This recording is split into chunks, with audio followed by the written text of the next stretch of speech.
Selamat pagi, sekarang saya berada di restoran Cita Rasa di Sekip Pontianak. So, kuih yang dihidangkan, menu yang dihidangkan iaitu kuih tradisional yang di mana-mana tempat negeri Melayu hampir sama, hanya nama sahaja yang berbeza. Ini khas dia, bingka Ambon, onde-onde. This one is kuih pandan. Lopis dia macam lemang tak? Yes, lopis. Tapi dia macam lemang. Dia beza. Ini daripada ubi lopis. Kalau dekat Melaka ni Portugese egg tart. Yes. This one is getuk. Getuk-getuk ubi. Getuk-getuk ubi. Macam warna dia. Masuk dulu macam tak.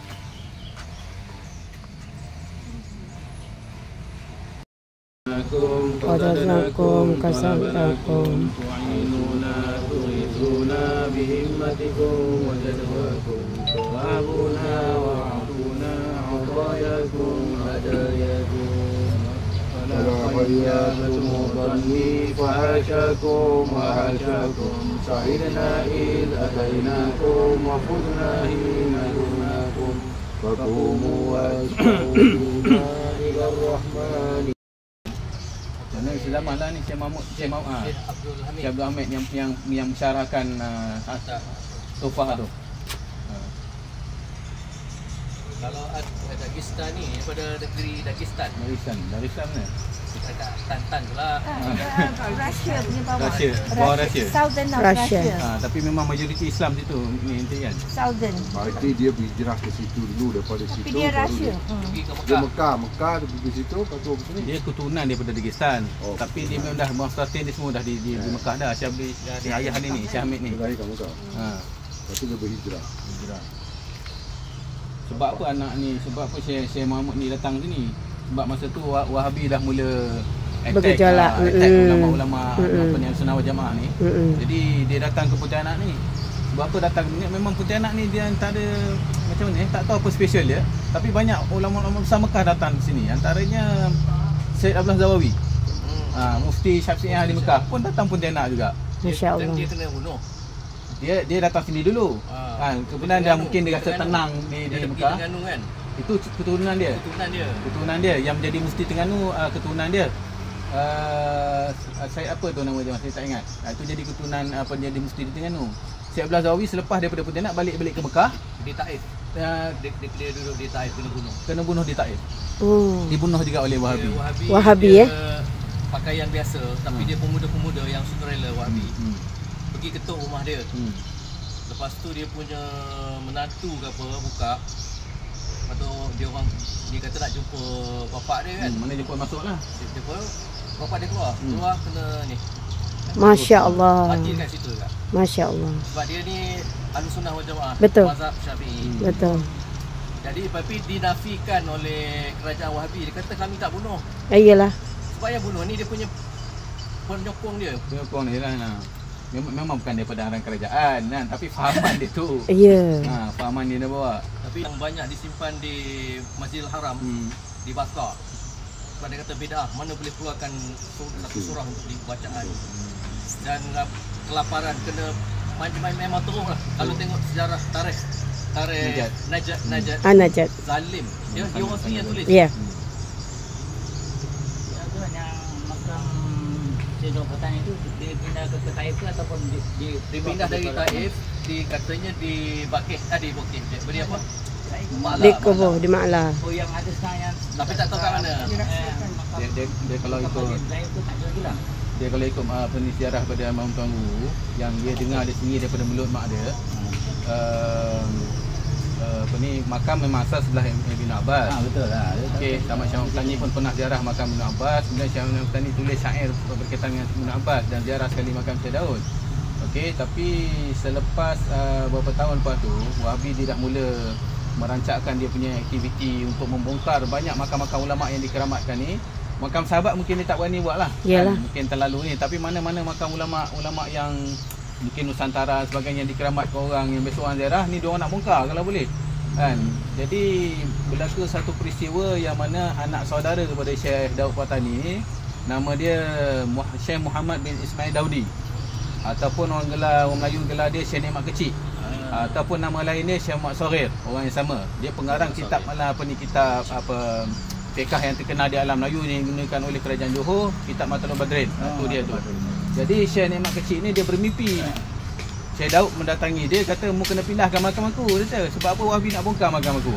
Jadi Syekh Nikmat Kecil ni dia tak ambil pot pada mimpi yang pertama. Sampailah berlaku 3 kali mimpi tu. Akhirnya dia panggil keluarga dia mesyuarat. Jadi adalah beberapa orang daripada kalangan keluarga saja yang tahu peristiwa ni gali malam. Antara yang menyaksikan mata tu mak kepada almarhum tuan guru saya, Hajah Wan Zainab. Dia saksi sendiri dan dia kata memang Syekh Daud pada masa digali tu badan masih utuh, urat hijau masih nampak, kulit putih merah. Masya-Allah. Macam orang tidur kata dia.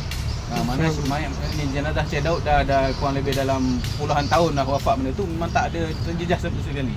Dan bahkan kuku dan rambut bertumbuh. Masya-Allah. Jadi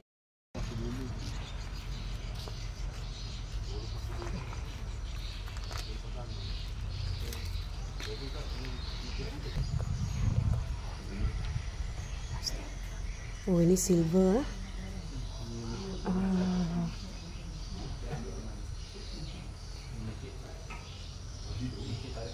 Said Abraham.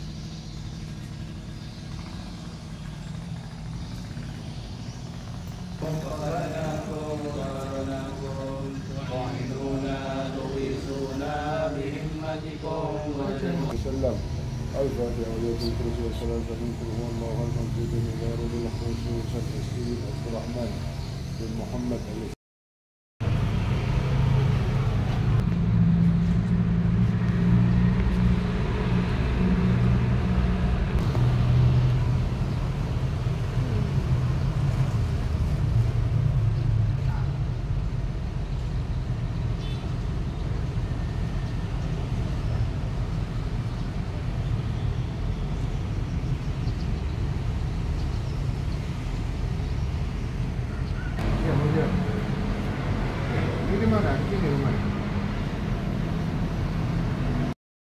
kita dah sampai dekat satu makam tertua di Kota Pontianak yang berusia sekitar 232 tahun Insya-Allah. menurut hitungan kalender Hijriah, iaitu kepunyaan makam Al-Habib Hamid bin Ahmad Al-Ma'bud, ataupun digelar juga makam keramat Tok Tangguk. Dia ada istilah kenapa letak Tok Tangguk tu. Terletak di Jalan Pusat Kota Pontianak, iaitu Jalan Tanjung Pura. Kenapa digelarkan dengan Tok Tangguk ni? Sebab biasa dulu orang tu jarah ramai, kan? So banyak apa ni yang duduk jaga makam ni, dia duduk tangguk. Oh. Duduk tangguk. Jadi bila ni orang nak bagi duit, tak dalam tu. Jadi pada masa tu mungkin orang tak tahu lagi nama dia. Orang kenal makam ni dengan Tangguk yang Tok Tangguk. Tangguk. Dia kerana peristiwa tangguk duit tadi tu. Dia sumbangan orang. Itu dia. Binti Habib Husin. Anaknya Habib Husin. Agak apa dia? Akan diri. InsyaAllah. Ini adik-adiknya Tuan Rahman ni. Ini berarti dia dengan Syahrir ni adik ipar lah. Habib ni.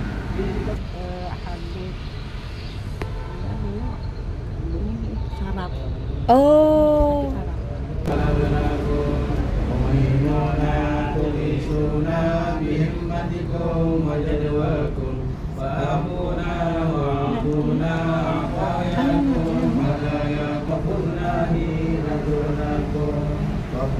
واشفعوا فينا إلى الرحمن مولاكم أحسن الله مدايا من مزاياكم.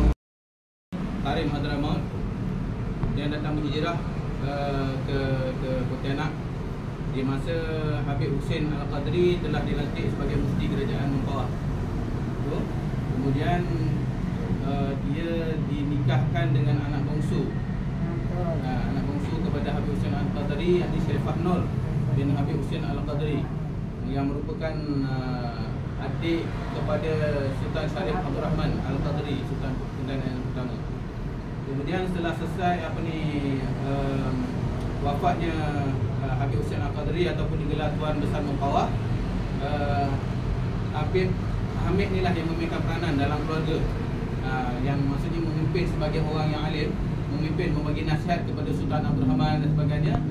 Dia juga yang antara yang membuat keputusan ajak Syarif Abdul Rahman mencari tempat yang baru di Pontianak. Dia antara dia punya penasihat lah. Penasihat dia. Lepas tu peranan dia dalam keluarga Pontianak ni sangat besar. Maknanya apa sahaja keputusan yang nak dibuat oleh Sultan Abdul Rahman mesti bersyarat dengan Nabi Ahmad ni. Okey. Kenapa makam ni lebih tua dalam Pontianak? Sebab ni yang wafat dulu sebelum Syarif. Betul. Dia wafat dulu kan? Sebelum Syarif Abdul Rahman. Maka dimakamkan di sini. Betul apa ya? Adik ipar kepada Syarif Abdul Rahman Al-Qadri. Alhamdulillah.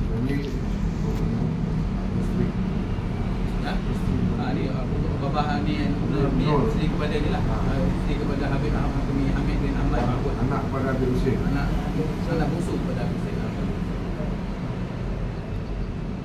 InsyaAllah.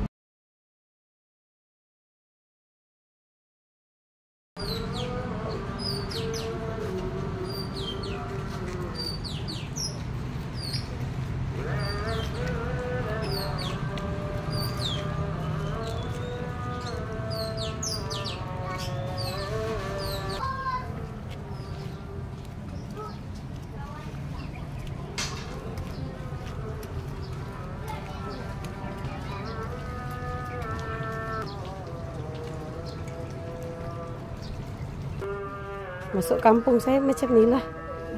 Sama. Seberang sungai.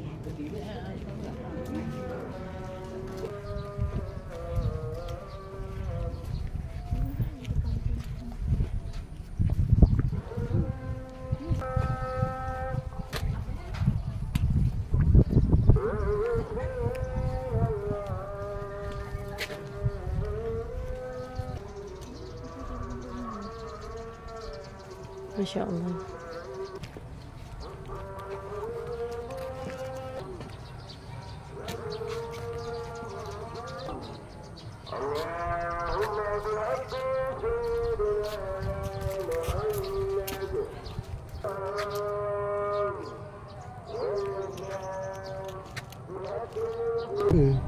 Ini Syekh Abdul Rahman Mahmud. Baru lagi ni. Dia kira macam ketua. Apa? Orang tua saya ngaji dengan Adir Rahman Mahmud. Syekh Muhammad Sari. Setelah saya pernah dengar tu guru saya tu, Syekh Abdul Rahman Mahmud ni lah yang mengarahkan guru saya supaya menyebarkan Islam belah-belah Mempawah ni. Okey, baik.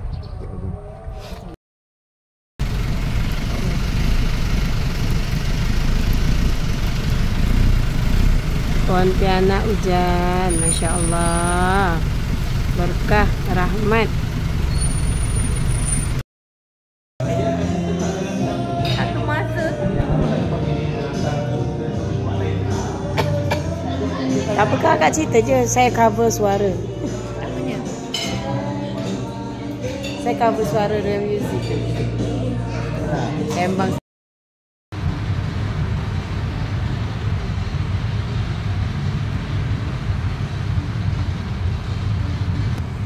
inilah pengunjung yang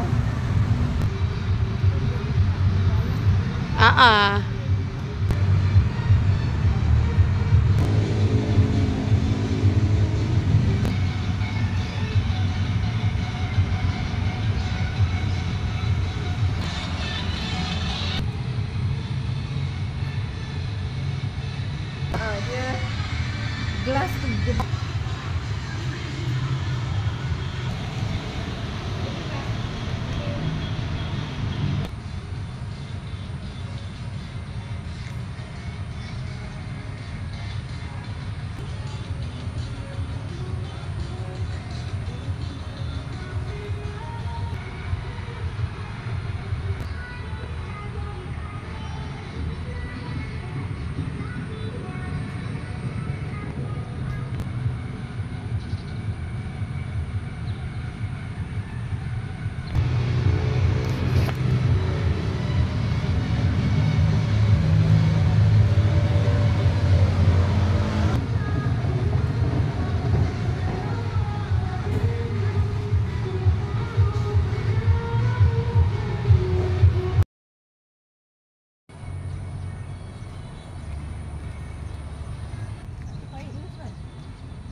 Ayak ni kan. Gantung Pergi berhijrah.